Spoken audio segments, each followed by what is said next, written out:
I recently received an email from one of my regular viewers who asks the question, how should I quote over the phone for our services when the client wants an exact quote, but we can't do that because we don't know until we actually do the job? I'll answer the question with some ideas in this video.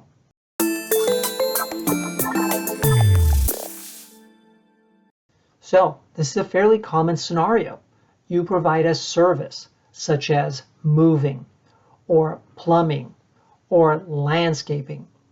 And until you actually get to the site and perform the job after reviewing everything, you have a hard time giving an exact quote. Most people understand that, but buyers don't always accept it.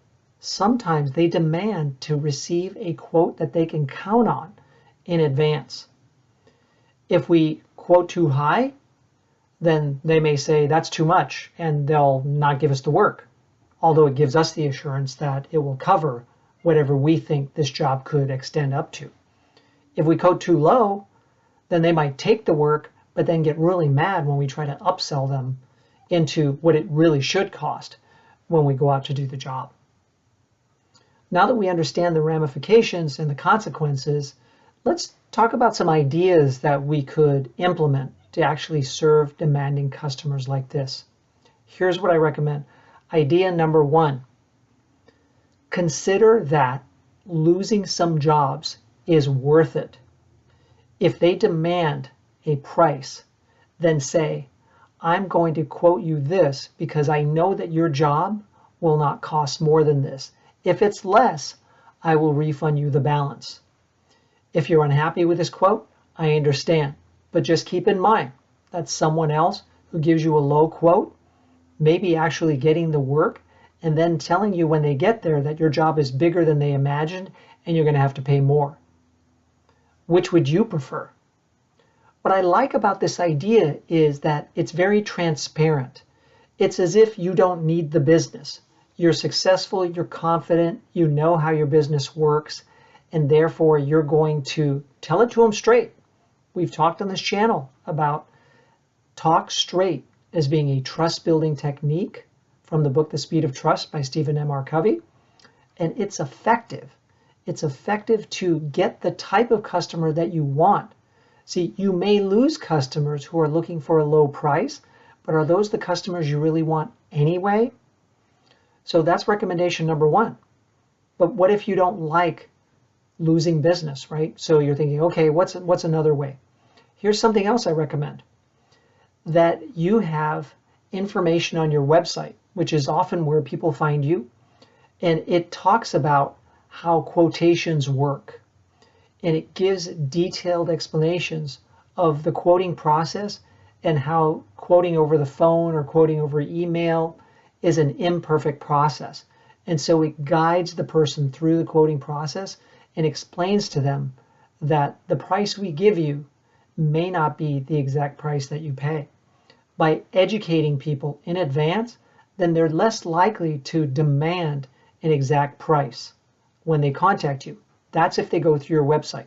If they find you through some other means, then we have idea number three, which is that you quote a lower price, but not the lowest possible price where you could get really burned. And you become much better at quoting over the phone. You ask more questions and you get really, really precise. In some cases, you might even have them fill out a form before they get a quote.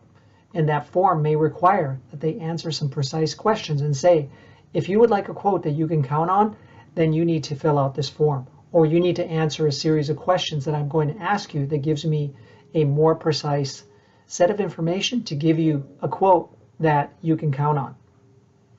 And know that sometimes you're going to get burned. You're going to go out and you're going to do the job and you're going to find out that they didn't answer the questions properly. Occasionally you're going to get cheated, but that shouldn't happen too often. They just may have inadvertently answered some of the questions poorly and given you bad information, and you end up losing some money on the deal. But that may be worth it to you because in the long run, most of the jobs will be within an acceptable range and you'll make money You'll have clients that may return, you may get referrals, and your business grows. So I've given you 3 different ways to consider how to deal with this type of situation. If you have more ideas, let me know. Post them in the comments below.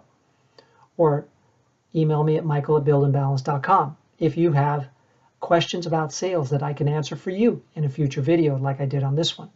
And know that this video and all the ones in this course are brought to you by my new online sales training program, which will help you in 7 weeks to become a much better, more confident, and more successful salesperson, guaranteed. Or you ask for your money back. I mean, what more do you want than that, right? So consider investing in my new course because you like my content, you like my teaching style, and you know that I won't steer you wrong. And instead, I will invest in you to become a long-term success, just like you should invest in yourself. If you like the video, please like it, comment on it, and share it with others. And of course, subscribe to the channel. Thank you very much.